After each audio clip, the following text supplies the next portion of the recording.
¿Qué harías si la única voz que esperabas volver a oír saliera de la boca de un niño que llevaba 2 años en silencio absoluto? Ciudad de México, diciembre. Los vientos secos silban por las rendijas de lomas de Chapultepec como lamentos atrapados entre muros de concreto y acero. Dentro de la mansión de la torre, todo parece congelado en el tiempo. Los cuadros caros colgados en paredes inmaculadas, los muebles de diseño europeo que nadie usa y los pasillos silenciosos donde hasta los pasos de 1900 los empleados parecen susurros. Hace 2 años, la tragedia cayó como una bomba silenciosa sobre ese hogar. La señora de la torre murió en circunstancias que nadie se atreve a comentar. Desde entonces, la casa se ha convertido en un monumento al duelo, donde hasta las flores parecen artificiales, y en el centro de todo eso, un niño de 6 años que no habla, no llora, no ríe, solo respira y sobrevive. Sebastián. Pero todo cambió en un instante improbable. Una canción antigua, susurrada por una joven humilde mientras limpiaba juguetes olvidados. Un sonido del pasado que despertó lo imposible. La primera palabra de Sebastián desde la muerte de su madre. «¿Dónde está mi mamá?», dijo, como si su alma finalmente rompiera el capullo del trauma. La mansión congelada se estremeció. Los empleados corrieron. Y la noticia llegó hasta el hombre que había enterrado no solo a su esposa, sino también a su propia humanidad, Guillermo de la Torre. Si ya te atrapó esta historia, suscríbete al canal y cuéntanos desde dónde nos estás viendo. ¿Te está gustando? Deja un comentario con las historias que más te emocionan. Ahora sigue esta historia que te hará creer otra vez en el poder del amor humano. Guillermo de la Torre, 48 años, es el tipo de hombre que transforma concreto en imperios. CEO del Grupo Torre, su firma levanta rascacielos, viaductos y puentes por toda América Latina. Es temido en las reuniones, admirado en los periódicos, citado como referencia de éxito. Su traje Hermenegildo, ceña siempre impecable, el reloj suizo ajustado en la muñeca, el cabello canoso disciplinado como sus informes anuales. Pero quien lo observa de cerca nota algo que ningún premio empresarial puede esconder: un vacío en los ojos. Guillermo fue un hombre apasionado, pero desde el accidente que se llevó a su esposa, se convirtió en un espectro funcional, alguien que vive, pero no siente. Sus pasos son firmes, pero sus emociones están sepultadas bajo toneladas de culpa. En las raras veces que entra al cuarto del hijo, Guillermo parece un extraño. No sabe cómo tocar, qué decir, cómo amar.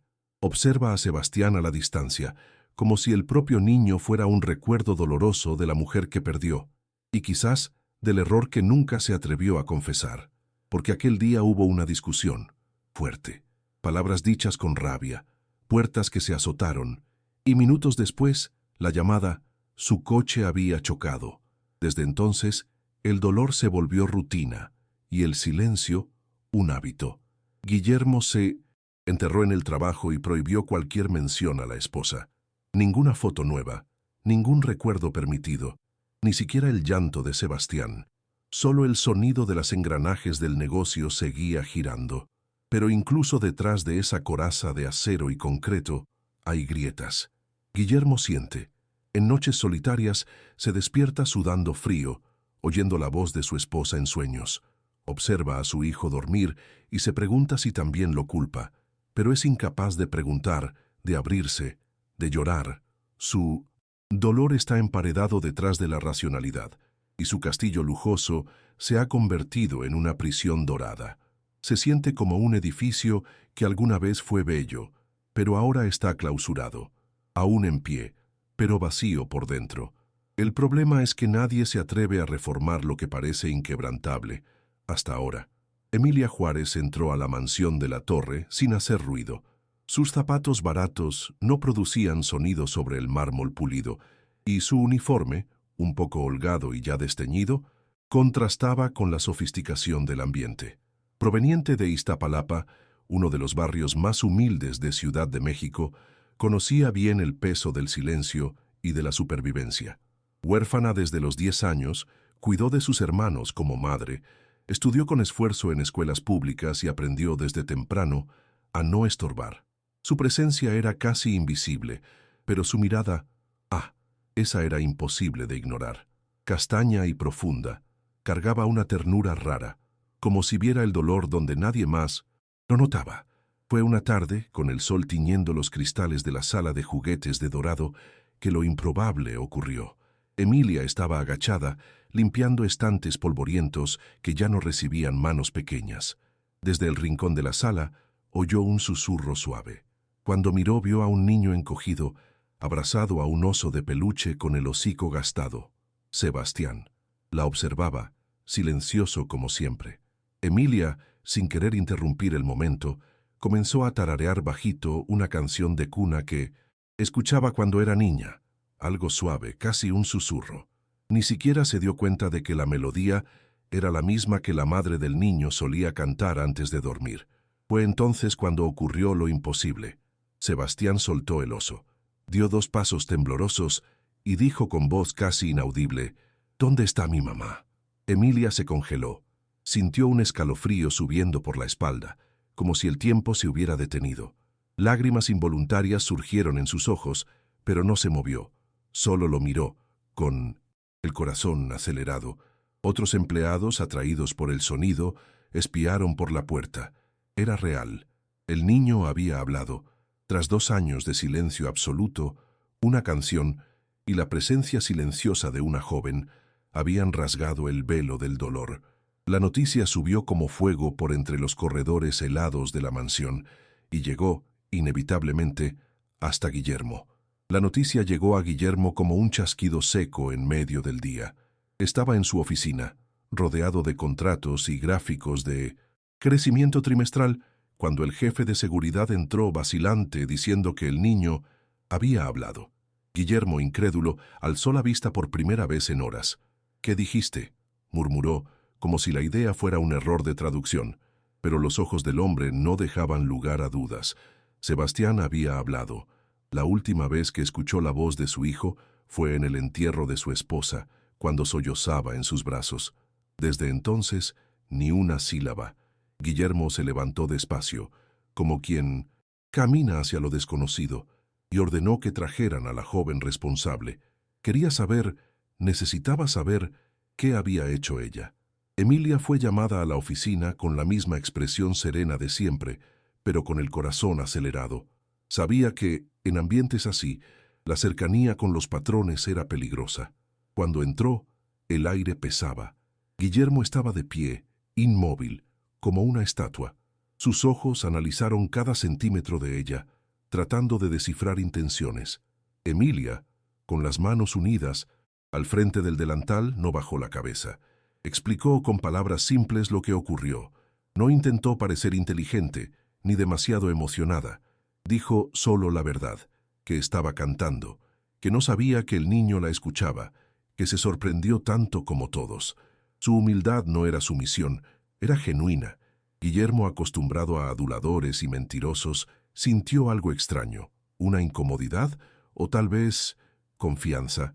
En los días que siguieron, Sebastián empezó a buscar a Emilia, silencioso pero presente.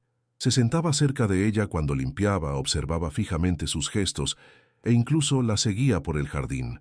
Los empleados observaban desde lejos, murmurando. Guillermo, presionado por esa nueva y extraña dependencia del hijo, dudó. Despedir a Emilia sería traumático para Sebastián. Mantenerla, un riesgo para su reputación, pero algo en su pecho, quizás el vestigio de un instinto paterno, le impidió alejarla. Ordenó que se quedara, por ahora, solo hasta entender mejor qué había despertado al niño, pero en el fondo sentía que algo había cambiado, que por primera vez en años la casa no estaba tan muerta. A medida que pasaban los días, el vínculo entre Sebastián y Emilia se profundizaba de forma silenciosa, pero poderosa. Él no hablaba mucho, pero sus ojos volvían a brillar cuando ella estaba cerca. Pasaban horas juntos en el jardín, donde ella inventaba pequeños juegos con hojas, piedritas y sombras.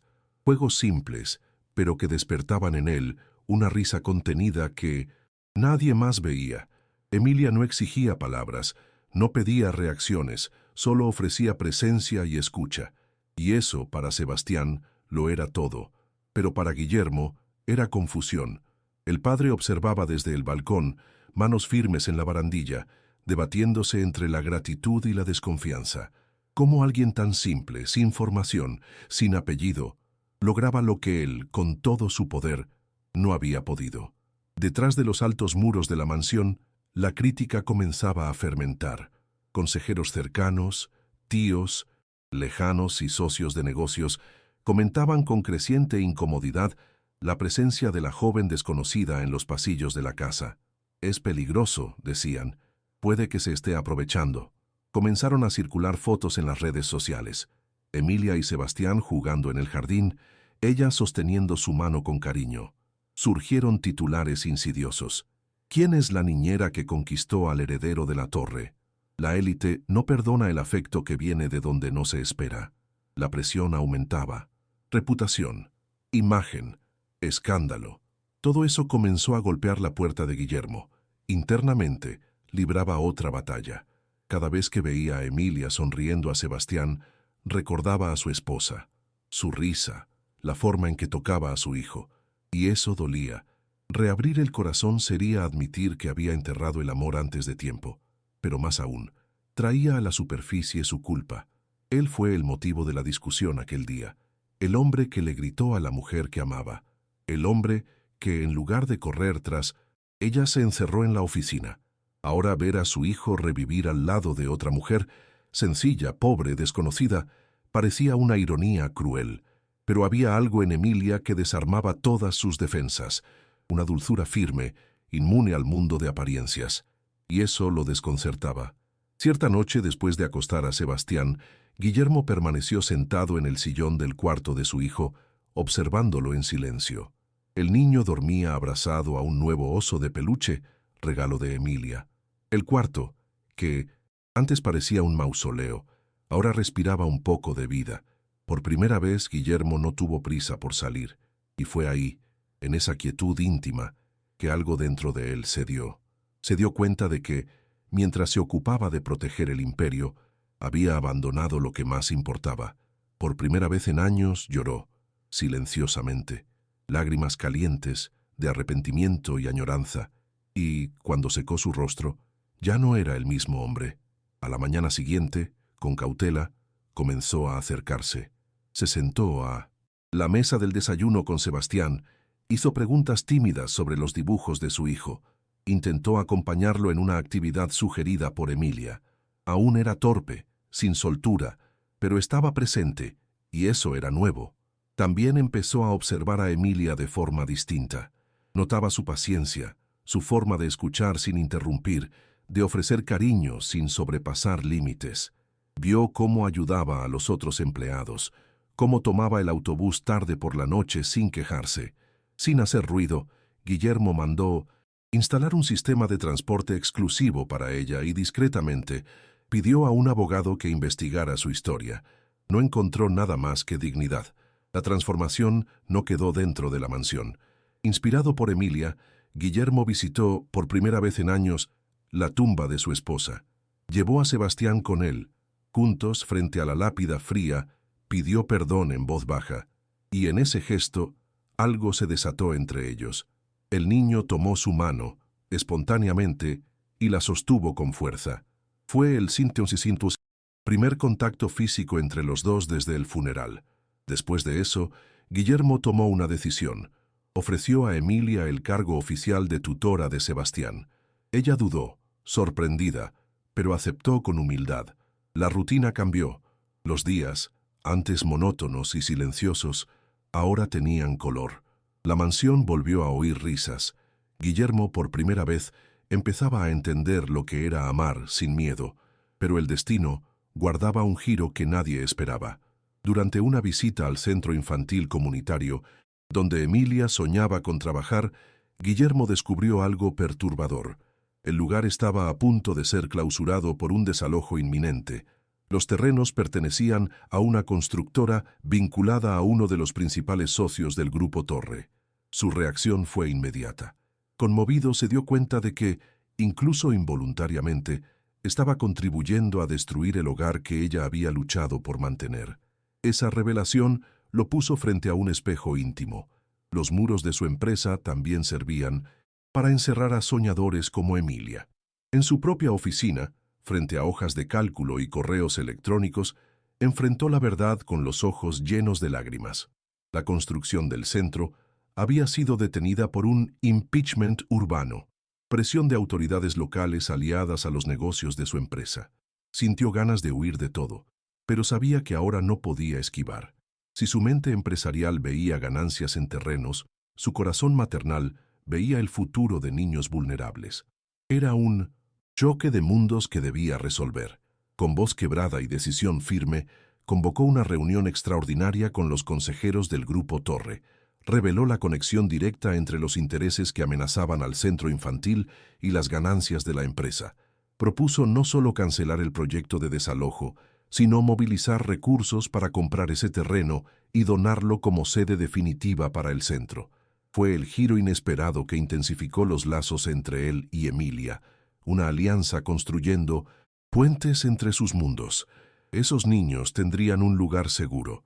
Y Emilia, la sorpresa extraordinaria de que el hombre que un día pudo haber sido destructor, se convertía en guardián de sus sueños. Pero fue lo que ocurrió pocos días después lo que cambió todo para siempre. Era de madrugada, una lluvia intensa caía sobre Ciudad de México y los truenos sacudían los cristales de la mansión. Guillermo despertó con un grito ahogado de una de las empleadas. Sebastián no estaba en su habitación. La cama vacía. La ventana entreabierta. El pánico se apoderó de la casa. En segundos Guillermo estaba en la calle, empapado, gritando el nombre de su hijo. El miedo más primitivo dominaba su cuerpo. Un miedo que ni los años de represión emocional podían contener. Cada minuto era una eternidad, cada esquina una amenaza, hasta que, cerca de una parada de autobús en Iztapalapa, vieron una figura pequeña, encogida bajo la lluvia, temblando. Era él. Sebastián estaba mojado, sucio, con los ojos rojos de tanto llorar. En los brazos apretaba el oso de peluche. Cuando vio a su padre, no corrió. Se quedó ahí, inmóvil, como si esperara un castigo. Guillermo cayó de rodillas frente a él. «¿Por qué hiciste esto, hijo?», preguntó con voz entrecortada. El niño, con los labios temblorosos, respondió: «Porque quiero a Emilia». Fue como una flecha en el pecho. El niño no había huido por rebeldía. Había huido por amor. Guillermo, empapado, temblando, abrazó a su hijo con fuerza. Lloró como no lloraba desde el velorio de su esposa. En ese abrazo se derrumbó no solo la fachada del empresario, sino la muralla del hombre. Sabía lo que tenía que hacer.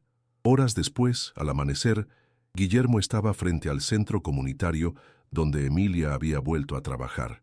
Entró sin aviso, aún con la ropa húmeda, con su hijo de la mano. Los niños lo miraron asustados. Emilia, sorprendida, soltó los juguetes que sostenía. Él caminó hacia ella, los ojos rojos, el corazón abierto. Frente a todos, se arrodilló.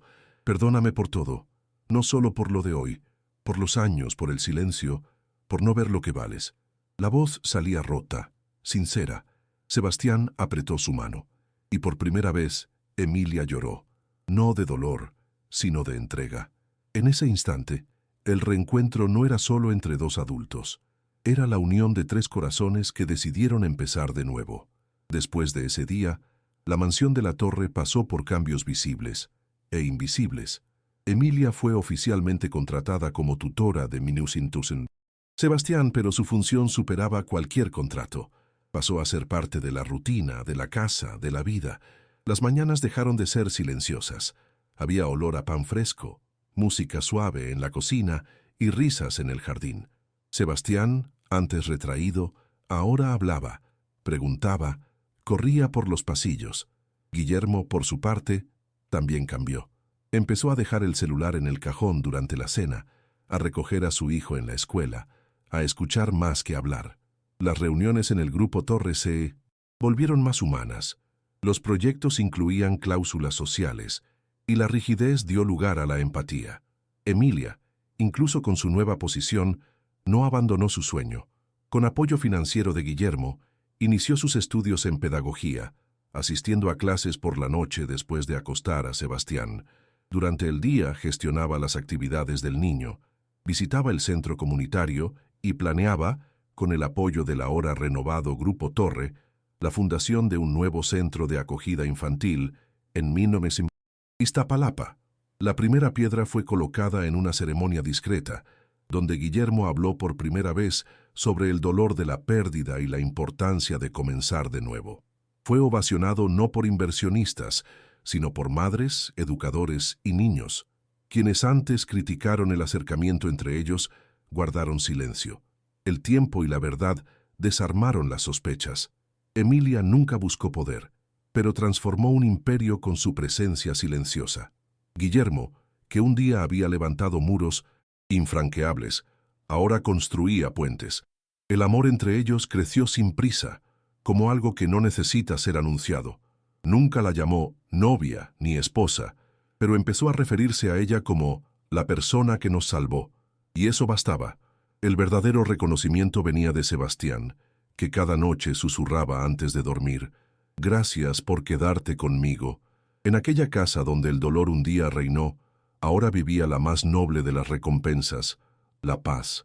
3 años después, en el corazón de Iztapalapa, la Fundación Voz de Sebastián fue inaugurada con aplausos y lágrimas, un centro de acogida para niños en duelo, huérfanos y pequeños soñadores que, como Emilia alguna vez, solo necesitaban una mirada que los viera.